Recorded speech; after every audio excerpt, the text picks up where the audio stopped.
बहुत ज़रूरी है जानना परमेश्वर का उद्देश्य क्या था आपको बनाने के लिए, क्यों परमेश्वर ने आपको बनाया। क्योंकि अगर आप इस बात को नहीं जानेंगे, आप वैसा फंक्शन नहीं कर पाएंगे जैसे परमेश्वर चाहता है कि आप फंक्शन करें। उत्पत्ति 1:26 पढ़ेंगे, इसमें लिखा है, फिर परमेश्वर ने कहा, हम मनुष्य को अपने स्वरूप के अनुसार अपनी समानता में बनाएं और वे समुद्र की मछलियों और आकाश के पक्षियों और घरेलू पशुओं और सारी पृथ्वी पर और सब रेंगने वाले जंतुओं पर जो पृथ्वी पर रेंगते हैं क्या करें? जोर से बोलिए, क्या करें? अधिकार करें। आमीन। जब परमेश्वर ने मनुष्य को बनाया सबसे पहले, तो अब परमेश्वर अपनी इंटेंशन को या अपने उद्देश्य को बोल रहा है कि मैं क्यों मनुष्य को बना रहा हूं। वो कह रहा है, और यहां पे जो परमेश्वर है वो प्लूरल है, यहां पे हम देखते हैं वो त्रिएक परमेश्वर, पिता, पुत्र और पवित्र आत्मा। यहां पर वो कह रहे हैं कि हम मनुष्य को, आओ हम, लेट अस, इंग्लिश बाइबल कहती है अस, यानी एक नहीं, अस, हम। यहां बाइबल में मैं नहीं लिखा, क्या लिखा है? हम। परमेश्वर कह रहा है हम, यानी पिता, पुत्र, पवित्र आत्मा कह रहे हैं कि हम मनुष्य को क्या करेंगे? अपने स्वरूप में और अपनी समानता में बनाएंगे। सो यू विल सी, आप देखेंगे कि ये पहली जगह है जहां पे परमेश्वर अपना उद्देश्य बता रहा है मानव जाति के लिए। और जब आप इसको समझेंगे तो आप जानेंगे कि क्यों परमेश्वर ने आपको रचा है और आपका उद्देश्य इस पृथ्वी में क्या है। आमीन। वो कह रहा है, मैं उनको अपनी समानता में बनाऊंगा, अपने अनुसार, अपने स्वरूप में बनाऊंगा, और फिर वो क्या करेंगे? बोलिए, अधिकार रखेंगे। मगर ये अधिकार नॉर्मल अधिकार नहीं है। ये अधिकार, इंग्लिश का वर्ड डोमिनियन है, जिसका मतलब है शासन अधिकार, या जिसको बोलते हैं प्रभुत्व। कि वो क्या करेंगे पृथ्वी पे? बोलिए, प्रभुता करेंगे, प्रभुता करेंगे। सो परमेश्वर का इंटेंशन मनुष्य को बनाने का ये था कि मनुष्य जो है वो प्रभुता करेगा। आमीन। सो इस बात को समझिए, परमेश्वर ने आपको जब बनाया, आपके डीएनए में उसने शासन अधिकार डाला है। मैंने आपको पहले ही बताया था, आप एक चम्मच से भी एक कील को कसने की कोशिश कर सकते हैं, मगर चम्मच उसके लिए नहीं बनी थी। आप किसके लिए बनाए गए? प्रभुता करने के लिए। बोलिए, प्रभुता करने के लिए। शैतान नहीं चाहता आप इस बात को जाने, क्योंकि सब रेंगने वालों के ऊपर भी प्रभु ने कहा तुम प्रभुता करोगे। और अदन की वाटिका में क्या आया था? रेंगने वाला आया था, मगर उन्होंने प्रभुता नहीं करी उसके ऊपर। इंग्लिश बाइबल कहती है, everything that creepeth upon the face of the earth, जो रेंगने वाला है। आमीन। सो परमेश्वर ने जब हमको बनाया, मैंने आपको पहले भी बताया था कि परमेश्वर, जेनेसिस में लिखा है, आदि में उसने आकाश और पृथ्वी की रचना करी। आकाश या हेवेंस जो बाइबल में कहती है, वो बात करता है अनसीन रेल्म की, अनदेखी। परमेश्वर का जो राज्य है आप इन आंखों से नहीं देख सकते, मगर वो इस जो आप आंखों से देख रहे हैं उससे भी ज्यादा वो रियल है। आमीन। उससे ज्यादा वो रियल है। आप आंखों से उसको नहीं देख सकते, बट वो रियल है। और परमेश्वर ने पृथ्वी की रचना करी। और परमेश्वर ने जब मनुष्य को बनाया तो क्या किया? सबसे पहले जब उसने मनुष्य को बनाया, बाकी सब चीजों को जो उसने बनाया अपने मुंह के वचन के द्वारा बनाया, मगर जब उसने मनुष्य को बनाया तो उसने उसको कैसे बनाया? अपने हाथों से उसने मिट्टी ली और एक मिट्टी से उसने हमारे शरीर को बनाया और अपनी आत्मा को मनुष्य के अंदर डाल दिया, जिसको हम इंग्लिश का शब्द ह्यूमन है, जो दो शब्द से मिलकर आता है, ह्यूमस यानी मिट्टी, और मैन जो हिब्रू भाषा में इश जिसका मतलब है आत्मा। तो परमेश्वर ने यह किया कि परमेश्वर ने कहा कि जो मनुष्य मैं बना रहा हूं, जो मिट्टी के अंदर मैं अपनी आत्मा को डाल रहा हूं, उनको मैं अधिकार दे रहा हूं इस पृथ्वी के ऊपर।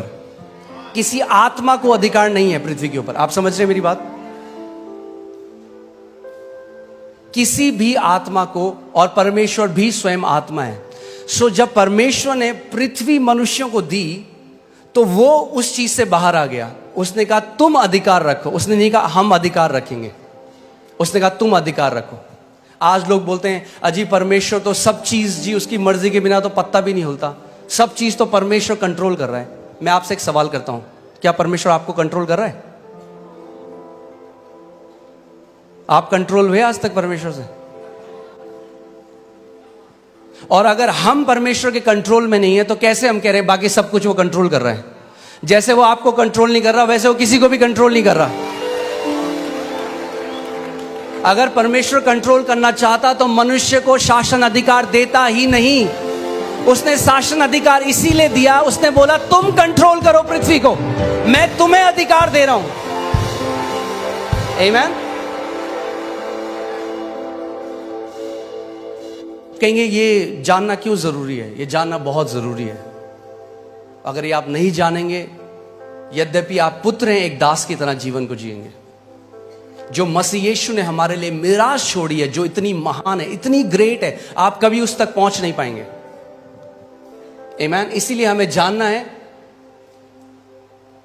कि क्यों परमेश्वर ने हमें बनाया, हमारी सृष्टि करी और कैसे हम उस अधिकार में चल सकते हैं। आमीन। सो परमेश्वर ने आदम को बनाया, मगर सबसे पहले हमें देखना है कि आदम को परमेश्वर ने क्या बनाया था। सो लूका 3:38 जब आप पढ़ेंगे उसमें लिखा है इससे ये आया, इससे ये आया, इसने इसको पुत्र को जना, इसने इसको जना, और वह एनोश का, और वह शेत का, यानी एनोश शेत का, और वह आदम का, यानी शेत आदम का, और वह पढ़िए परमेश्वर का पुत्र था। तो आदम कौन था? आदम कौन था? परमेश्वर का पुत्र। परमेश्वर ने सबसे पहले मनुष्य को जब बनाया तो नौकर नहीं बनाया, पुत्र बनाया। और जब पुत्र बनाया तो पुत्र को अधिकार दिया शासन करने का, प्रभुता करने का, डोमिनियन करने का। आमीन। सो पहला आदम क्या था? पुत्र था। मैं चाहता हूं भजन संहिता 8 में चले जाएं। भजन संहिता 8 उसकी मैं 4 अध्याय से पढ़ूंगा, आप इसको ध्यान से सुनिएगा। तो फिर मनुष्य क्या है कि तू उसका स्मरण रखे, और आदमी क्या है कि तू उसकी सुधि ले, क्योंकि तूने उसको परमेश्वर से थोड़ा ही कम बनाया है। किसने बनाया मनुष्य को परमेश्वर से थोड़ा ही कम? परमेश्वर ने। लोग कहते हैं अच्छा तुम क्या समझ रहे हो अपने आप को? परमेश्वर के पुत्र जो उसने हमें बनाया है। अब कोई अगर आपको बोले अच्छा ये उनकी तरह बात कर रहा है, आपके पापा की तरह, कहना हाँ जी वो मेरे पापा हैं।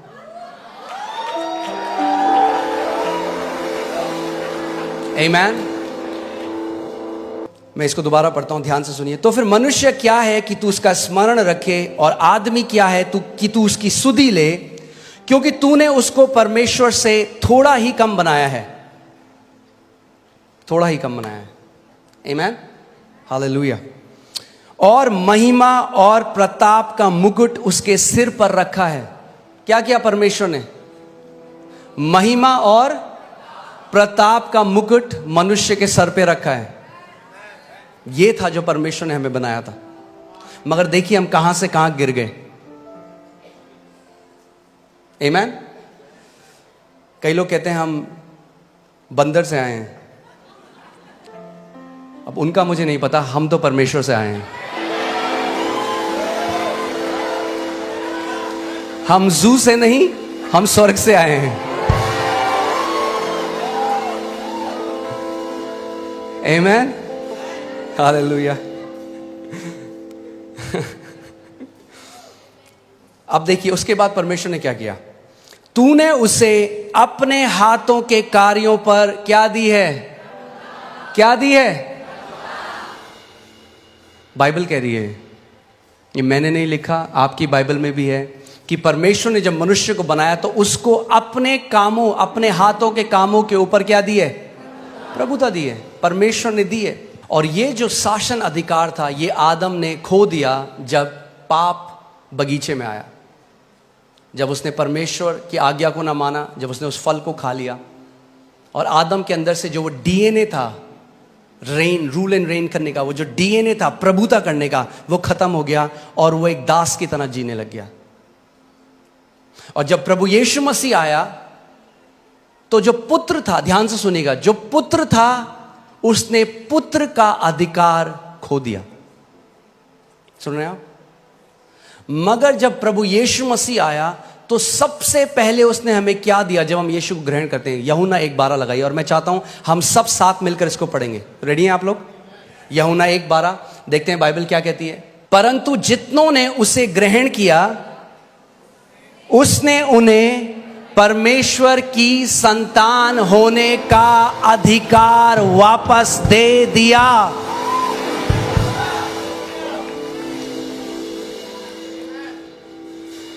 क्या दिया उसने आपको? अगर आपने यीशु को ग्रहण किया तो उसने आपको क्या किया? पुत्र का अधिकार दिया, यानी पुत्रों के लिए अधिकार है यीशु मसीह के नाम में। अगर आप पुत्र हैं तो आपके लिए अधिकार है, और अगर आपके लिए अधिकार है तो परमेश्वर चाहता है कि आप एक अधिकारी की तरह इस दुनिया में जिए।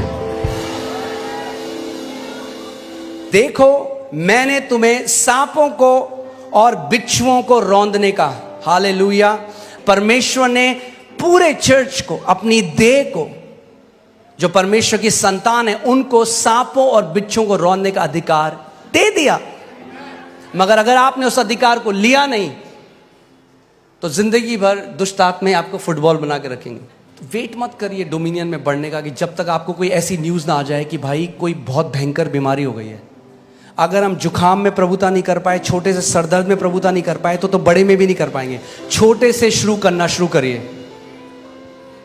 छोटा सा पेट में दर्द होता है, जब भी कोई बीमारी आती है ना, उससे पहले बोलते हैं प्रिलिमिनरी, क्या बोलते हैं, ऐसे कुछ बोलते हैं, सिम्टम या लक्षण आते हैं। पहले आपको पता लग जाता है कि बुखार आने वाला है, आप कहेंगे मुझे थोड़ा हरारत हो रही है। वो हरारत है टाइम अधिकार लेने का। वेट मत करो जब 104 हो जाए बुखार होता, बोलो ओ प्रभु तेरे कोड़े खाने से।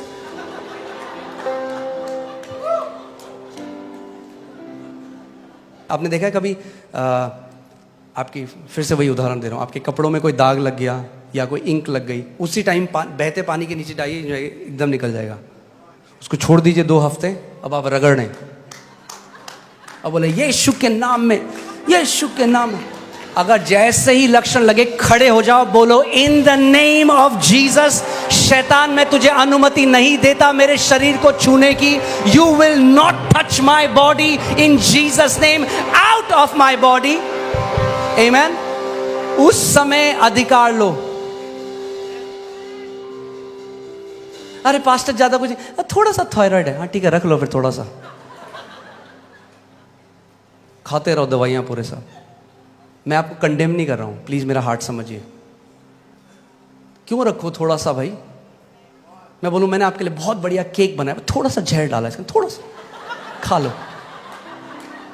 खाओगे आप वो?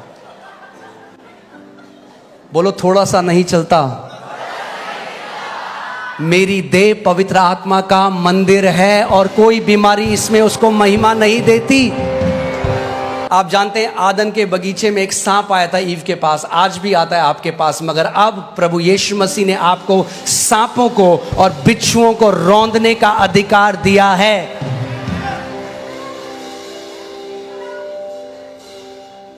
बोलो मेरे पास अधिकार है सांपों और बिच्छुओं को रौंदने का।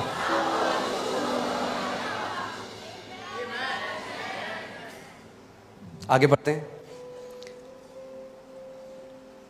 और शत्रु की सारी सामर्थ पर अधिकार दिया है। शत्रु की सारी सामर्थ पर अधिकार दिया है। फिर से बोलता हूं, शत्रु की सारी सामर्थ पर अधिकार दिया है। शत्रु की सारी सामर्थ पर अधिकार दिया है। शत्रु की सारी सामर्थ पर अधिकार दिया है। दूंगा नहीं, दिया है।